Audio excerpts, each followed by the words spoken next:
हमारे चैनल में स्वागत है आपका। हमारे चैनल के माध्यम से अपना परिचय देते हुए कार्यक्रम के बारे में बताएं। नमस्कार, मैं डॉक्टर सुधा वाजपेयी सीबी गुप्ता बीएसएस महाविद्यालय में प्राचार्य हूँ।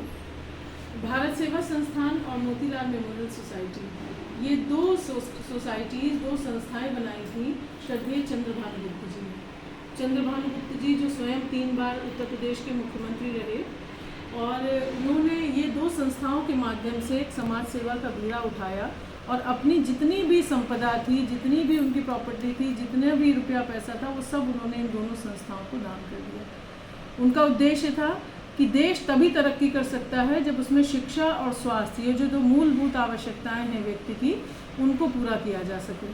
तो शिक्षा के लिए उन्होंने इतने सारे शैक्षिक संस्थान बनाए, जिसमें उसी के तहत ये सीबी गुप्ता बीएसएस महाविद्यालय है और कई अन्य संस्थाएं हैं जो इंटर कॉलेजेस हैं, डिग्री कॉलेजेस हैं, कृषि महाविद्यालय, सारी संस्थाएं। उसके साथ साथ कई हॉस्पिटल्स बनाए। तो चूँकि उनका आज जो 9 अगस्त का महत्वपूर्ण दिन है, यानी जिस दिन काकोरी एक्शन हुआ था 1925 में, आज उसका शताब्दी वर्ष है। आज 9 अगस्त 2025 को हम लोग उसका शताब्दी वर्ष मना रहे हैं, क्योंकि जो 1857 की क्रांति जो देश को आज़ाद कराने के लिए जैसे हुई थी, उसका एक बहुत बड़ा, जो देश को आज़ाद कराने की भूमिका जो जिसकी थी, वो बहुत बड़ी भूमिका थी काकोरी एक्शन की, यानी काकोरी कांड जो था। उसमें हमारे जाने कितने युवाओं ने अपनी बलि दी, जिसमें अशफाकुल्ला खां आपके और राजेंद्र लाहिड़ी, जितने इत्यादि बहुत सारे उसमें ऐसे स्वतंत्रता सेनानी थे जिन्होंने अपना पूर्ण योगदान दिया।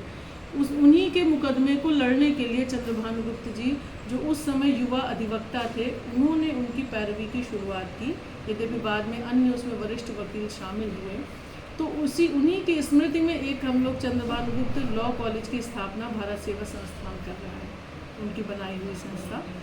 यद्यपि ये था कि अगर वो पूरा हो जाता तो आज उसका होता, उसमें ही होता, लेकिन चूँकि अभी उसका निर्माण कार्य चल रहा है, निर्माणाधीन है, तो उन्हीं की बनाई ये भी संस्था है सीबी गुप्ता बीएसएस महाविद्यालय, जिसमें आज ये कार्यक्रम आयोजित किया गया।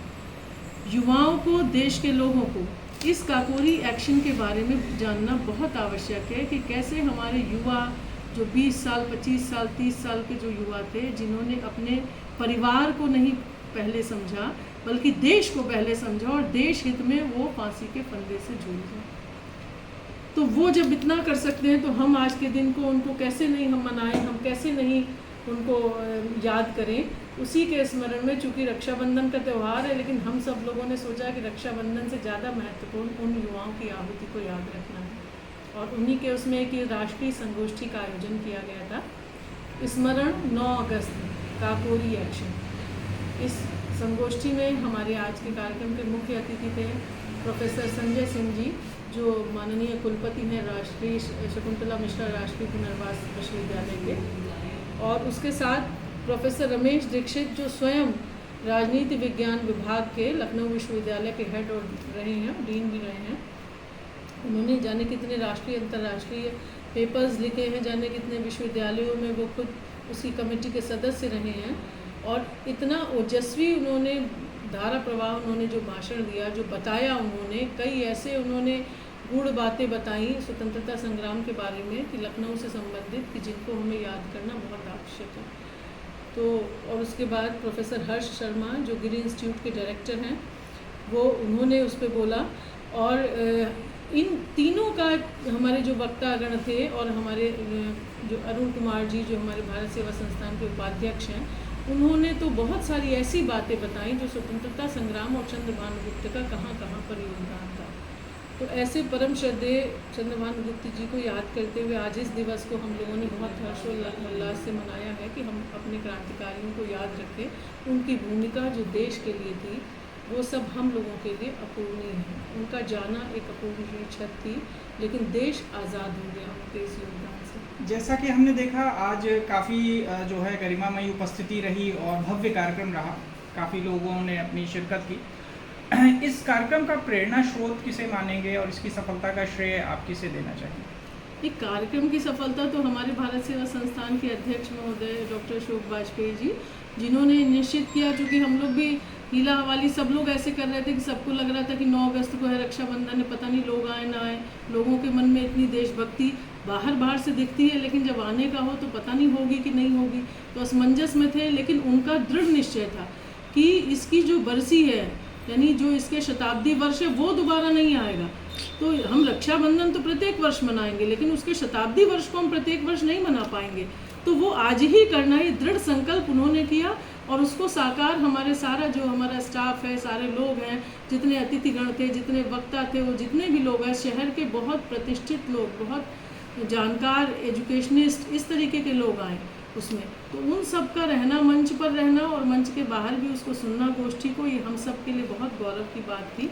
तो मैं उनको ही मानूंगी कि उनकी प्रेरणा से और हम लोगों ने जो हम इस संस्थाओं से जुड़े हैं, उनकी बनाई, श्रद्धेय चंद्रभान जो गुप्त जी की बनाई, अन्य संस्थाओं के भी बहुत सारे लोग आए। जानना चाहेंगे वर्तमान में आपके संस्थान में कौन कौन से कोर्सेज उपलब्ध हैं? हमारे यहाँ इस समय ये यूजी कॉलेज था पहले, जिसमें हमारे बीए और बीकॉम के कोर्सेज चलते थे, लेकिन ये बहुत खुशी की बात है कि इस वर्ष हमने पीजी कॉलेज इसको बना दिया है। हमारे जो प्रबंध समिति के सदस्यगण हैं, हमारे आदरणीय प्रबंधक महोदय हैं, उन सब की प्रेरणा से ये पीजी कॉलेज आज बन चुका है, जिसमें हम एमए की कक्षाएं भी चला रहे हैं और एमकॉम की कक्षा भी चला रहे हैं। और ख़ास बात हम आपको ये बताना चाहेंगे कि पूरे लखनऊ में सबसे कम फीस में, यानी न्यूनतम फीस में ये कॉलेज उच्च शिक्षा प्रदान कर रहा है।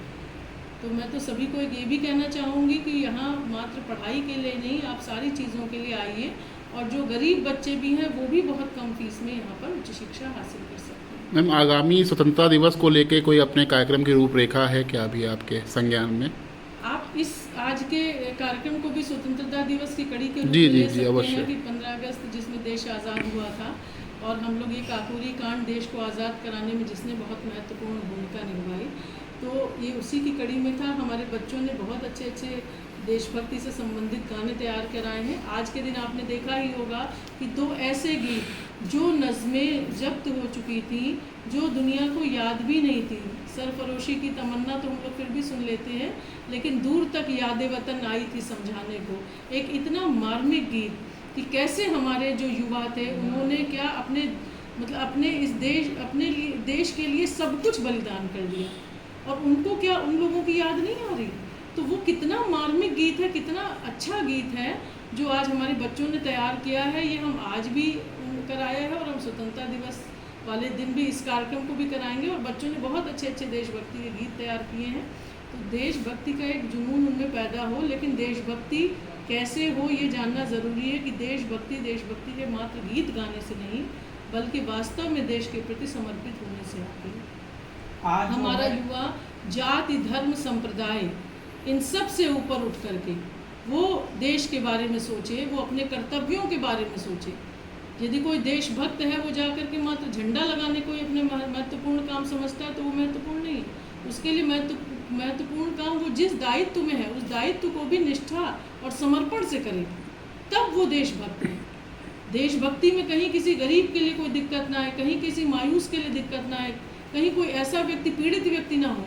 ये हम लोगों की सबकी एक चिंता होनी चाहिए कि हम युवाओं में वो प्रेरणा जागृत कर पाएँ कि देश तब समृद्धि करेगा, तब तरक्की करेगा, जब उनके विचार भी ऐसे होंगे। आज जो है रक्षाबंधन का विशेष मौका है, इस पर कुछ कहना चाहें आप जो है, क्योंकि आप लोगों ने अपना एक पर्व जो है एक तरीके से इस कार्यक्रम के साथ कुर्बानी दी है, तो ये भी एक बहुत ही बड़ी बात है कि इस कार्यक्रम को आपने इतनी तरजीह और इम्पोर्टेंस दी कि अपना कार्यक्रम जल्दी से निपटा करके, क्योंकि माताओं बहनों के लिए सबसे विशेष कार्यक्रम होता है रक्षाबंधन, तो इस पर क्या कहना चाहिए?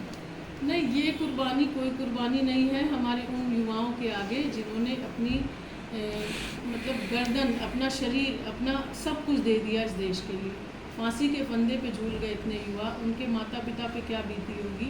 ये तो कोई कुर्बानी नहीं है। हम सब रक्षाबंधन भी मनाएंगे, सुबह का समय था, अब शाम को मना लेंगे। हम अपने भाइयों के लिए, रक्षाबंधन क्या है? रक्षाबंधन तो ये है कि हम अपने भाइयों के लिए अच्छी प्रार्थनाएं करें।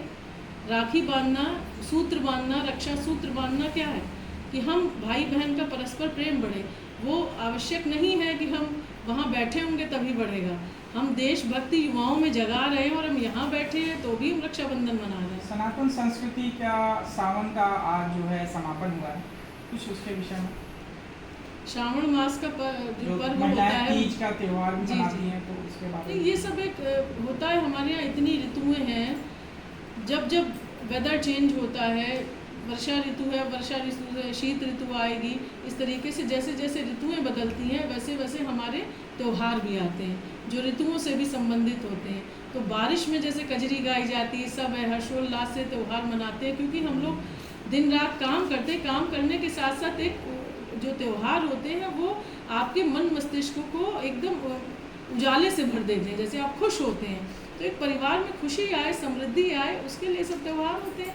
वर्षा का मौसम बहुत अच्छा होता है। श्रावण मास तो शिव जी का मास माना जाता है, तो बहुत अच्छा मास है। सबने इसको बहुत अच्छे से एंजॉय किया और अब हम अगली ऋतु की तैयारी करेंगे। ये पूरा वर्ष हम लोगों के लिए एक बहुत ही खुशी का अवसर लाता है, तो मन में उल्लास होना चाहिए। हर दिन त्यौहार है। धन्यवाद। जय हिंद। शुक्रिया। थोड़ा सा हमने